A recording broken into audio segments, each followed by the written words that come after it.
Hey guys, today we're going to do Unit 4, Lesson 5, which is similar right triangles. I already have all the notes filled in and color-coded, so you may very well want to pause the video and copy all this down, and then unpause and listen to what I have to say about it. All right? Alrighty, so let's talk about similarity in right triangles. If the altitude is drawn to the hypotenuse of a right triangle, then the two triangles formed are similar to the original triangle. So in this example, the original triangle is the pink one. And then this line, BD, that is the altitude. And so that altitude meets this at a right angle. Okay, and it creates a green triangle and a yellow triangle that are similar to the original pink triangle. All right, geometric mean. The geometric mean of two positive numbers, A and B, is the positive number x such that, and so here is our proportion. A over x equals x over b. If I cross multiply these, I get x times x, which is x squared, equals a times b. And then to figure out the value of x, I need to square root both sides to get this x by itself. Once I square root both sides, I end up with x equals the square root of a times b. What I have highlighted in blue is what we will use to find our geometric mean between two numbers. Let's take a look at the geometric mean altitude theorem.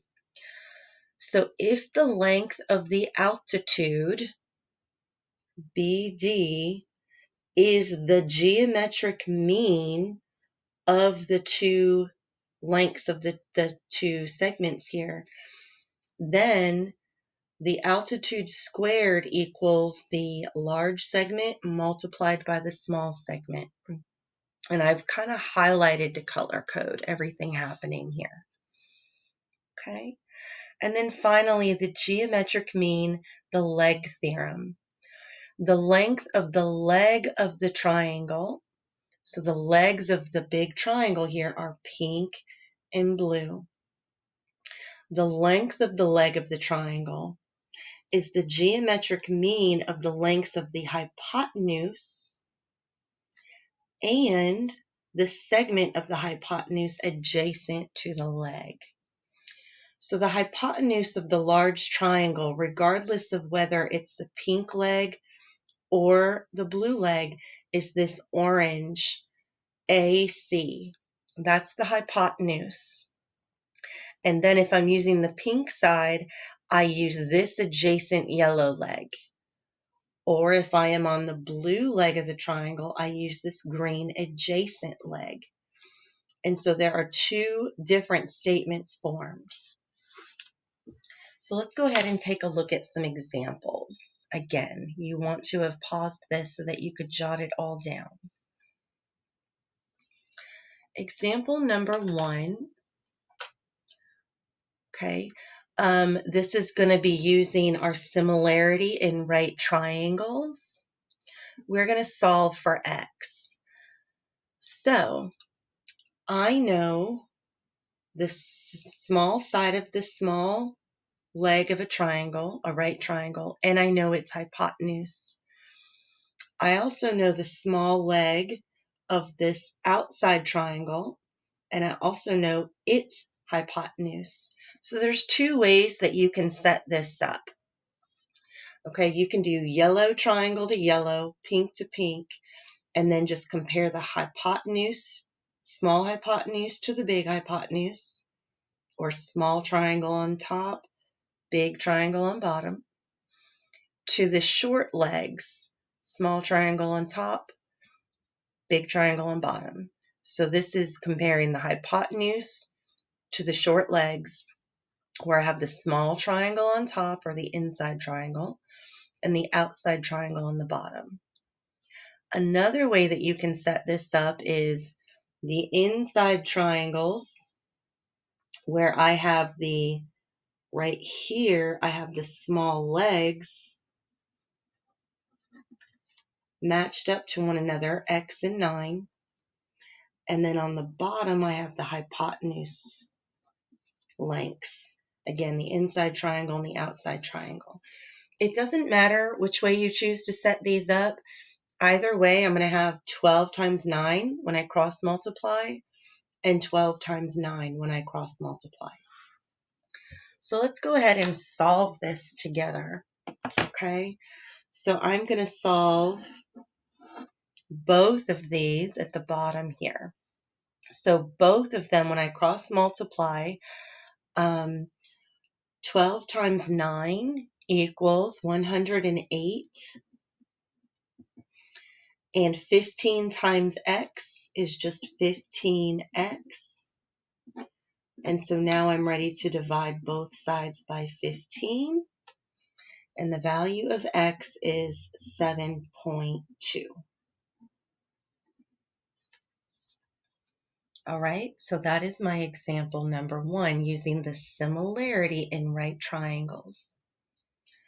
Let's do an example practicing the geometric mean. We want to find the geometric mean for the numbers 12 and 15. So the geometric mean is the x, and it's going to be equal to the square root of the numbers multiplied together. 12 times 50. Okay. 12 times 50 equals 600. So here's what I'm going to do. I'm going to break that down into 100 times 6. And the reason I'm going to do that is it helps me simplify the square root a little better. The square root of 100 is 10. The square root of 6 remains the square root of 6. So this is the geometric mean. You could also type that into the calculator and get a decimal value. All right, you could also get a decimal value. Okay, let's look at an example using the altitude theorem, which is right here. So the altitude, so A or BD squared, the altitude in this case is 18. And that's going to equal the product of the two lengths down here opposite this large triangle's 90-degree angle. So x times 15. Let's simplify. The square root of x, the 18 squared is 324. And then divide both sides by 15. And I get x equals 21.6.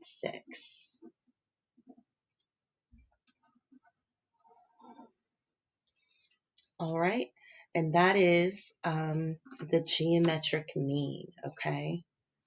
The geometric mean of the lengths of the two segments. Alrighty, and so, yep, that's my segment that I just found right there. The length of that missing side. All right, let's look at, we've got 3 more examples. I did spread these out a little more on the back side of your notes, just so that we had some more room to write. So example number 4. Again, we have the altitude, and that is equal to the product of the yellow times the green. Well, so let's fill this in. I know that the altitude is 21 squared, and this is going to equal 30 times green. I don't know what the green value is, so let's just call it something. It doesn't matter what variable you use. I'm just going to use G for the green side. How's that? Okay. So the first thing here that we're going to want to do is to solve for that green side. So 21 squared is going to give me 441 and then 30G. Let's divide both sides by 30. And the green side is going to be equal to 14.7.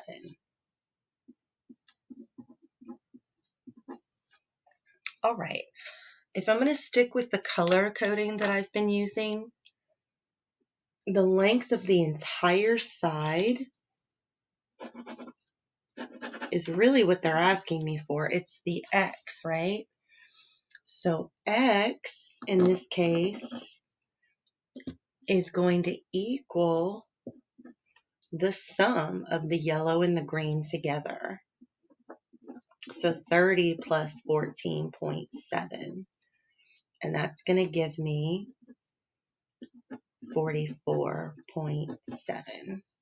So that is my value of X. So I had to kind of fill in my own variable for this problem. All right. And then find the green length so that I could add yellow and green together to get orange. Okay, let's use our leg theorem. Our leg theorem.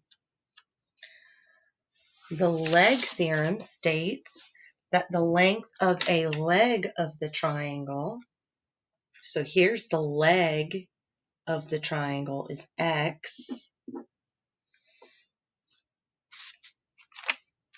And that's, we're going to have to square it to fill it in. Okay. Is equal to the small side times the whole length. So 24 times whatever this is, okay? So I'm going to do, well, how do I figure out what this whole thing is? I need to do yellow plus green. 24 plus 2 is 26. Okay, so I had to do some addition to figure out the length of this long side. So this is 26. And then my short side is 24. Okay, so now I'm ready to solve this. Here's what I'm going to do. Because I see an x squared, I'm going to have to square root this. So I'm going to break this down into all of my prime factorizations. So 24 is the same as 2 times 2, which is 4, times 2 times 3. So 2 times 2 is 4, 2 times 3 is 6. 4 times 6 is 24. Okay, and now I'm going to break down the number 26. So I'm going to put a big circle here so that you know that's how I'm separating these. 26 is the same as 2 times 13. And let me go ahead and just highlight so that you know. Let me get my yellow. Whoops, I didn't mean for that to smear. And so I broke this down into prime factors. And that's just going to help me simplify the square root easier, okay? So for my prime factors, I have a set of 2's, and then I have another set of 2's. So when I square root both sides, what comes out, so I'm going to just reorder these. 2 times 2, 2 times 2, 3 times 13. You can reorder them however you need to. And so I've got a 2 times 2 and a 2 times 2. When you take those out, you put them back together. And then 3 times 13 is 39.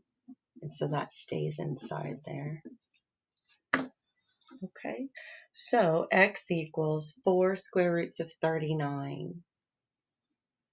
Now, if your answer choices are decimals, obviously you could have just put it all together and typed it in your calculator. Okay, now let's look at our very last example for today. So we need to find x, y, and z. X, y, and z. So I've kind of already color coded all of this for you. This is pink, yellow, green, blue, purple, and orange. So if you have color pencils, you can get a little more variety with color coding. And so what I'm going to do here is I am going to start with this pink, yellow, and purple triangle. Pink, yellow, and purple. This is a right triangle because this is a right angle, so that means this is also a right angle. So the first thing I'm going to do is find the value of y using the Pythagorean theorem. So y is a leg, 24 is a leg, and then the pink side, 27, is the hypotenuse of this smaller triangle. So let's fill this in. 24 squared, 27 squared. Okay, so we haven't talked about the Pythagorean theorem in a little while, but you can still use it, okay? So let's see what I get here. 24 squared is 576. I'm just using my calculator. 27 squared is 729. Let's go ahead and subtract 576 from both sides. And I get y squared is 153. So when I'm ready to square root both sides, I can just type that in my calculator, the square root of 153, and that's going to equal 12.4. All right, so I know the value of y now. Y is 12.4. Now, I would like to find z. I would like to find z.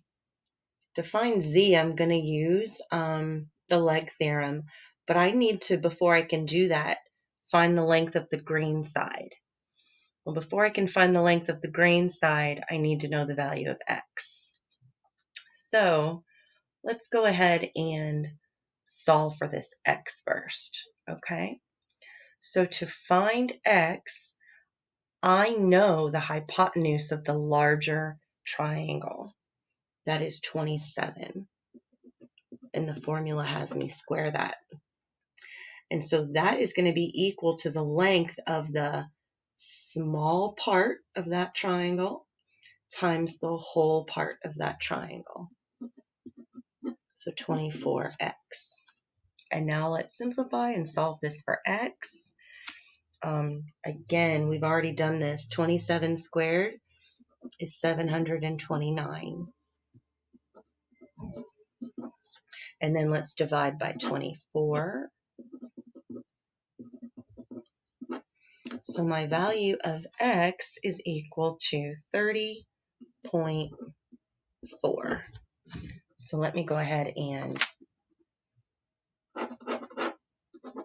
this is my value of x, and then I forgot to use my purple to say, okay, here is my value of y. It's my purple length. And I'll box it in too. Okay. So if you need me to zoom out a little bit so that you can see everything at once. So I have found X and I have found Y. The only missing side is the green side and the blue side now. So how can I figure out the length of the green side? So let me do some work. So again, I'm going to label this green. Okay, just use the letter G and label it green. Well, X is 30.4, and that equals the length of the green side plus 24. Okay, and so here's my missing green side length. So let's go ahead and subtract 24 from both sides. And I get that G equals 6.4. So I now know the value of G.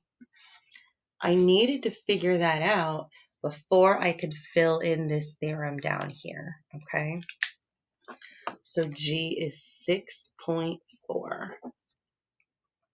So to find the blue side, now this is the hypotenuse of the smaller triangle here.